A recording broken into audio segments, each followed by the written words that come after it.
Ano nga ba yung dapat gawin para ma-deactivate or i-delete na yung Landbank iAccess o yung Landbank mobile app account? By the way, kung first time mo sa channel na to and gusto mo pa ng mga online tutorial videos katulad nito, please click the subscribe button. Kapag na-access mo yung Landbank mobile app, ibig sabihin nagka-fund transfer ka, nagbabayad ka ng bills gamit yung Landbank app nila, gamit yung phone mo, ibig sabihin meron kang Landbank iAccess. At kapag ganun, may option ka na i-delete or i-deactivate to. May mga pagkakataon na kailangan gawin yon, especially kung emergency. Halimbawa, nanakaw yung phone mo or tingin mo may kakaibang nangyayari sa Landbank account mo, lalo online, pwede mong i-deactivate to kung tingin mong may ibang nakaka-access or gusto mo lang siguraduhin talaga na walang ibang makaka-access ng account mo online. At para ma-delete nga ito o ma-deactivate, merong dalawang steps. Una, kailangan mong tumawag sa Landbank. Pwedeng sa 8405-7000 o sa hotline nila na 1-800-10-405-7000. Pag ganon, i-report mo lang or mag-request ka na i-deactivate yung account. Yun yung first step.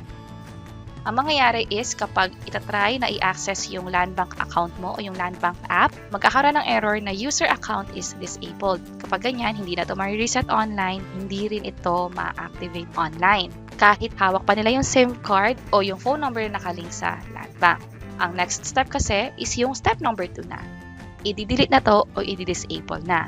At para sa case na yan, hindi na pwedeng tumawag or hindi na siya pwede gawin online kahit sa pag-call pa. Instead, pupunta ka talaga sa Landbank branch kung saan ka nag-open ng bank account. At linawin lang din natin na sinabi mismo ng Landbank na hindi sila nagde-deactivate ng Landbank iAccess via email. At kapag tingin nyo na naka-receive kayo ng email, sakto kung kailan kailangan ninyo at ang sabi ay i-deactivate yung account katulad nito, magtaka kayo or i-triple check nyo kung galing nga ba sa Landbank. Minsan, malaki yung pagkakapareho katulad nito. That's why mas maganda na tumawag muna talaga sa Landbank at sinuggest nga sa akin na kapag gusto kong i-deactivate yung account ko o yung Landbank iAccess, ay sa branch mismo ako pupunta at kailangan mag-fill out ng form.